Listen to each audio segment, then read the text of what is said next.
আমাদের শ্রেষ্ঠ উৎসব নির্বাচন। এই নির্বাচনে গণদেবতা হচ্ছে আপনারা, অর্থাৎ ভোটাররা। বিভিন্ন রাজনৈতিক দল ভোটারদের অর্থাৎ গণদেবতাদের তুষ্ট করে তারা তাদের কাঙ্ক্ষিত জয় উপভোগ করেন। বিভিন্ন রাজনৈতিক দল তাদের প্রতিবেদন করেছে।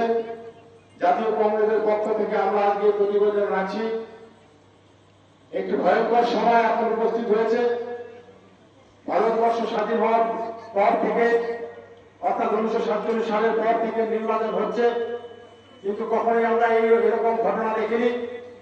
আমরা জানতাম বা আমরা উপলব্ধি করেছি যে মানুষ সরকার তৈরি করে, অর্থাৎ মানুষের ভোটের দ্বারা একটি নির্বাচিত সরকার তৈরি হয়।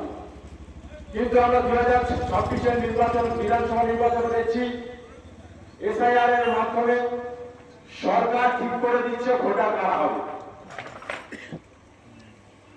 আমরা তো এই জগৎকালে কখনো এরকম শুনিনি। SIR করবেন, ভালো কথা। SIR এর মূল উদ্দেশ্য হলো মৃত ভোটার এবং স্থানান্তরিত ভোটারদের বাতিল করা। ভালো কথা, ভোটার তালিকা সংশোধিত হবে, সংযোজন হবে। কিন্তু আমরা যারা রাজনীতির সঙ্গে যুক্ত আছি, সে যে দলেরই হোক না কেন, তারা প্রত্যেকেই জানে যে প্রত্যেক বছরে দুবার করে এই ছাড়াই সংযোজন এবং বিয়োজন হয়। এবার 2026 সালে স্পেশাল ভাবে করা হচ্ছে। আরো ভালো কথা, পুঙ্খানুপুঙ্খানু ভাবে ভোটার তালিকা সংযোজন বিয়োজন হোক, আপত্তি নেই। কিন্তু শুধুমাত্র বাংলায় লজিক্যাল ডিসক্রিপেন্সির নামে 91 লক্ষ মানুষের নাম বাদ দেওয়া, একটু সুষ্ঠু গণতান্ত্রিক দেশে এটা কি সুষ্ঠু গণতন্ত্রের লক্ষ্য? যেখানে 91 লক্ষ মানুষের নাম বাদ দিয়ে নির্বাচন সংগঠিত করা হচ্ছে। আমরা যেখানে প্রতিবাদ করেছি, আমাদের নেতা অজিত চৌধুরী যেখানে বলেছে আগে ভোটার তারপরে ভোট, এই বিষয়ে সুপ্রিম কোর্টের একটি রায় আছে যে 21 তারিখ পর্যন্ত ট্রাইব্যুনালে যাদের ভোটার তালিকায় নাম উঠবে তারা ভোট দিতে পারবে। ভোট গণতান্ত্রিক দেশে আমরা এসে উপস্থিত হয়েছি। যারা ভোট কর্মী আছেন তারা জানেন যে 21 তারিখে ফাইনাল হবে, চূড়ান্ত হবে। 23 তারিখে ভোট, 21 তারিখে চূড়ান্ত হবে যে কার নামটা ভোটার তালিকায় থাকবো আর থাকবো। এভাবে কি ভোট করা যায়? আমরা দেখলাম অজিত চৌধুরী আমাদের নেতা যখন এই প্রতিবাদ করছে, কিছু মানুষ যাদের নাম বাদ গেছে তারা যখন প্রতিবাদ নেমেছে এবং তাদের উপরে এই সরকার দমন করে নীতি চালু করলো। মানুষের ভোটাধিকার, মৌলিক অধিকার বাদ যাচ্ছে, মানুষ প্রতিবাদ করবে না। কি বলেছিল আমাদের দিদি? আমি বেঁচে থাকতে SIR হতে দেব না।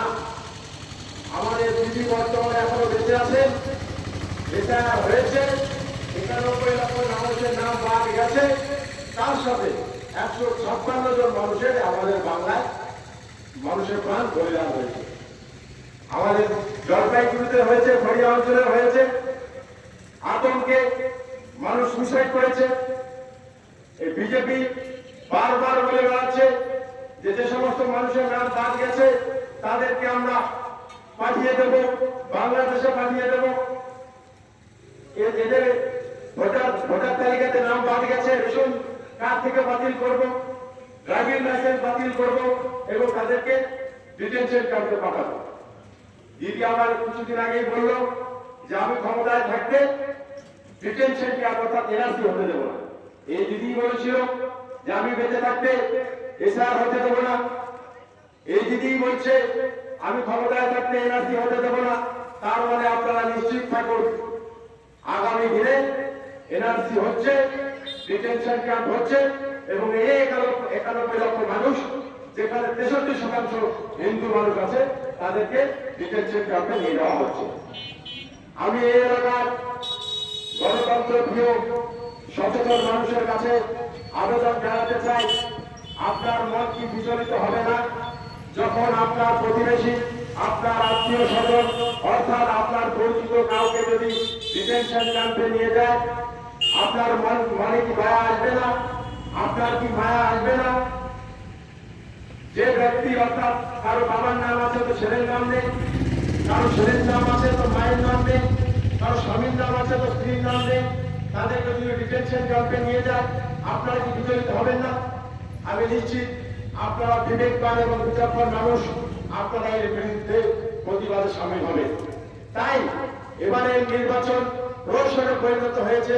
তাই এবারে 23 এপ্রিল নির্বাচন হচ্ছে, আপনি যেখানে ভোটটা দেবেন এবার উৎসবে নয়, এবার প্রতিবাদে ভোট দেবেন। এবার আপনারা প্রতিবাদের হিসেবে ভোট দিন। 156 জন মানুষ বলি হয়েছে, তার প্রতিবাদে এবার আপনারা ভোটটা দিন।